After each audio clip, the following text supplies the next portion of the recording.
கொடு. நீ போய் படிச்சுட்டு வா. உனக்கு சாயந்தரமா பிஸ்கெட் முட்டை எல்லாம் வாங்கி வைக்கிறேன்.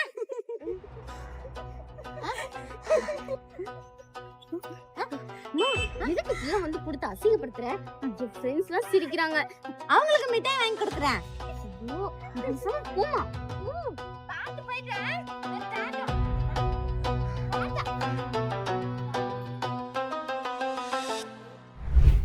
உங்க அப்பா நம்மளை விட்டு போனதுக்கு அப்புறம் என்ன பண்றதுன்னே தெரியாம இருந்தேன். உங்க முத்து சித்தப்பால அவர் வீட்டை விட்டே நம்மள அனுப்பிட்டாரு.